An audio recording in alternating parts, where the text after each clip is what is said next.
Kohalo, Yahweh, Ba'ashem Yahushai, Ba'ashem Yahushai, Racha, Quadash. Let the elders that rule well be counted worthy of double honor, especially they who labor in the word and doctrine. To the 12 tribes which are scattered abroad, greeting. Shalom, brothers and sisters. It's your servant Yashar, back with another epistle.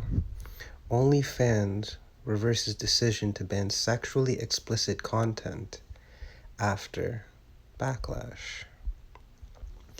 In an abrupt about-face, whatever that means, OnlyFans, the subscription-based content creation platform, has announced it will no longer ban sexually explicit content. And why should it? 99.9% of OnlyFans revenue stream is because of sexually explicit content. In fact, I'd go as far as to say is that it's just a rebrand of your typical pornography. Porno, meaning prostitutes, graphy, meaning filming of. OnlyFans, which rose to popularity among sex workers as a place to sell nude and sexually explicit content, has announced that it would enact a new policy banning that kind of content from its platform this month. The policy was scheduled to go into effect October 1st. But in a reversal likely spurred in part by widespread backlash, the company said Wednesday, which is today, it would no longer move forward with the policy. Now you could read a bunch more down, but that's the main point of this. So let's dissect this. First of all, this was purely a monetary move because OnlyFans knows that they're basically just electronic pimps. They get 20% off the revenue that these content creators make. And it's alleged that there's approximately 130 million subscribers or users of that app.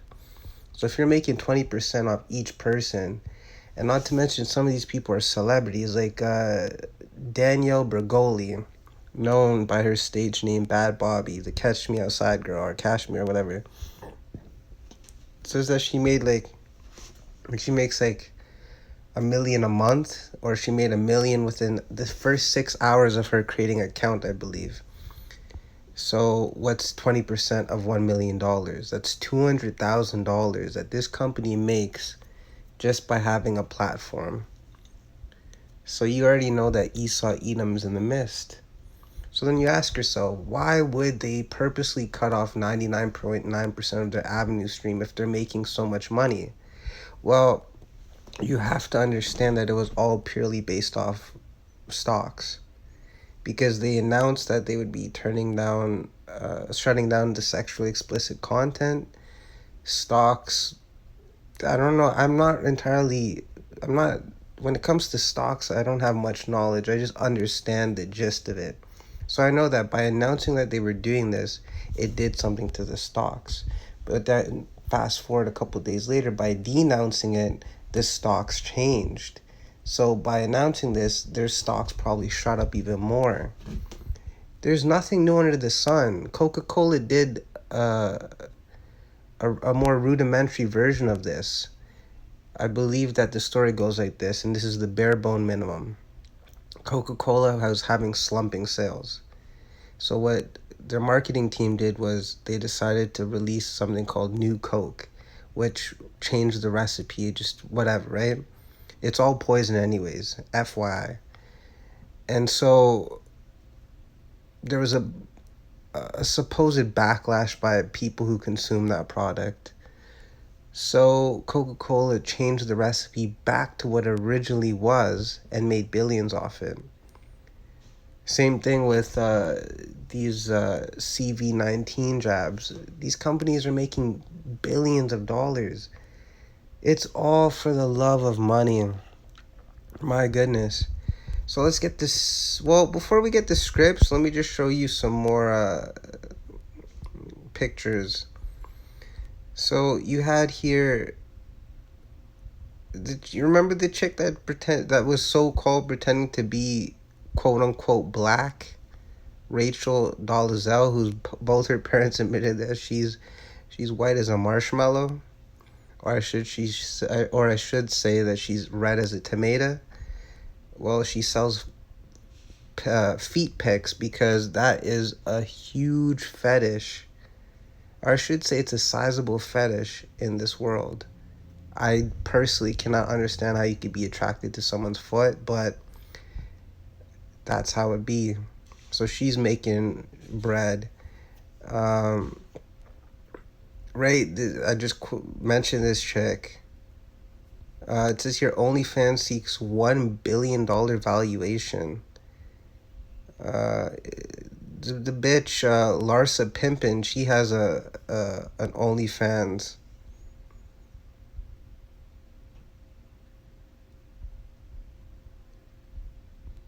Right, you have all these degenerates. Like that I just wanted to show you, some pictures, back up what I'm saying, add a little salt to the epistle. So let's get my favorite part, man, or it should be our favorite part. It's Ecclesiasticus chapter 26, verse 29.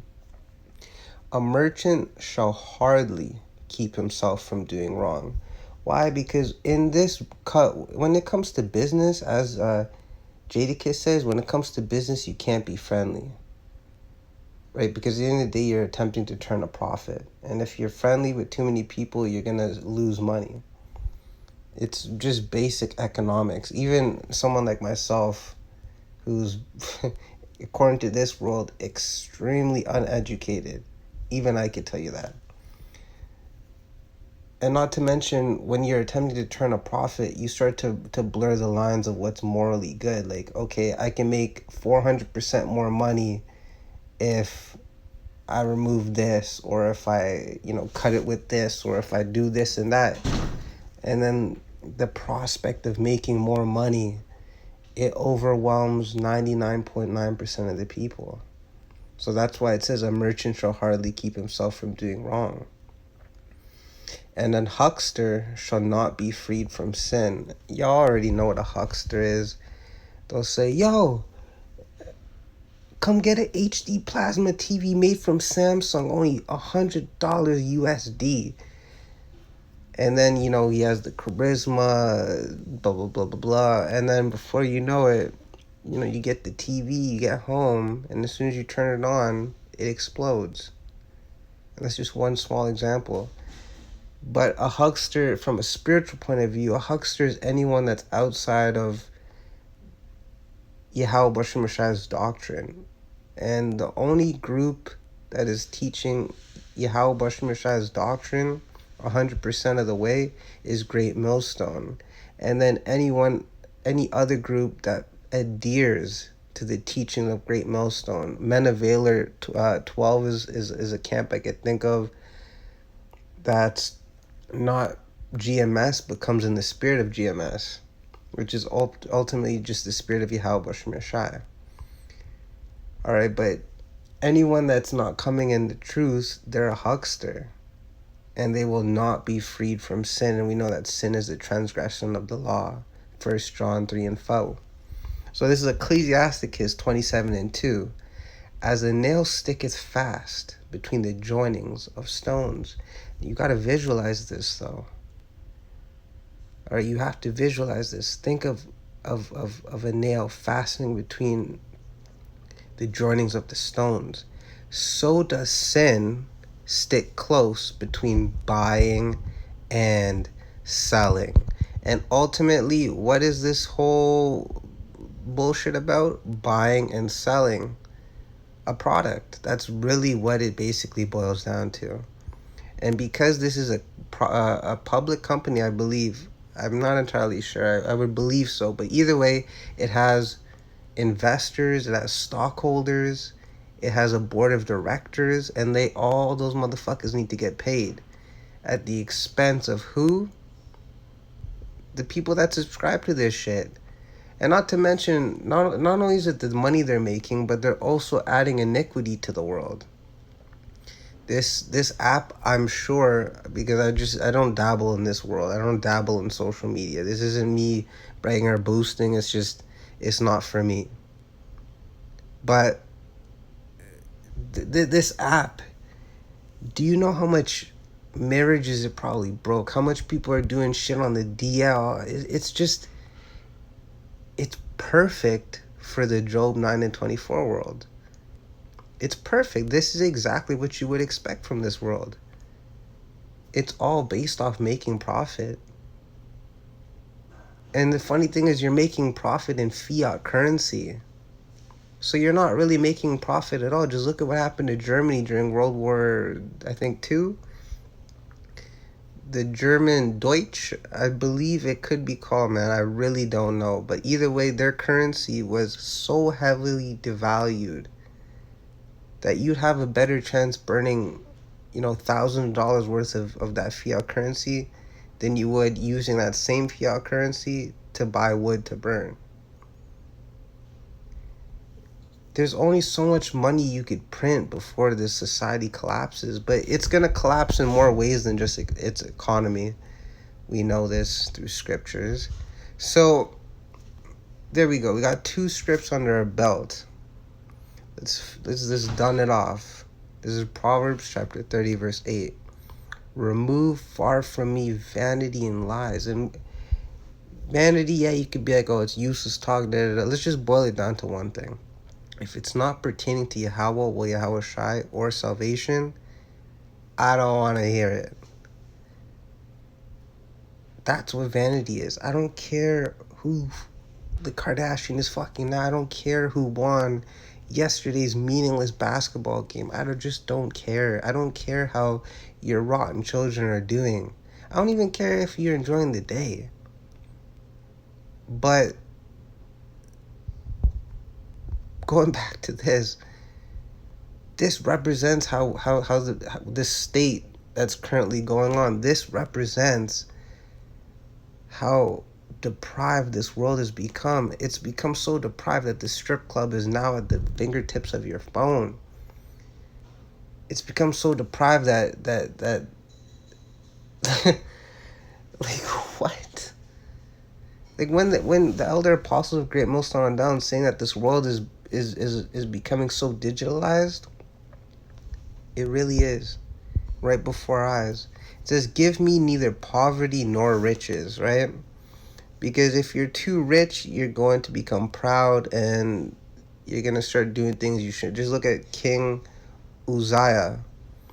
The man was doing some pretty amazing things, and he got so proud that he thought he could burn incense in the temple of Yahweh Shem Shai. And it took, you had the chief priest and you had 80 other priests. They held him back. And then he became leprous, and then he had to live his whole rest of his life separated because he got so high and mighty. But then again, if you're so poor, you're going to start doing things that are uncomely of a man of the Lord.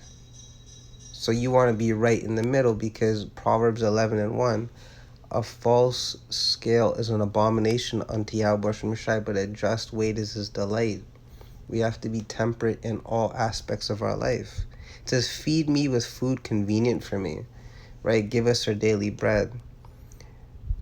The food that's convenient for these people is this. All right, let them eat of the devil's pot, as Meg for Truth used to say when I used to watch that motherfucker. All right, but the food for us, man, we will never be hungry. You never will need to worry, man.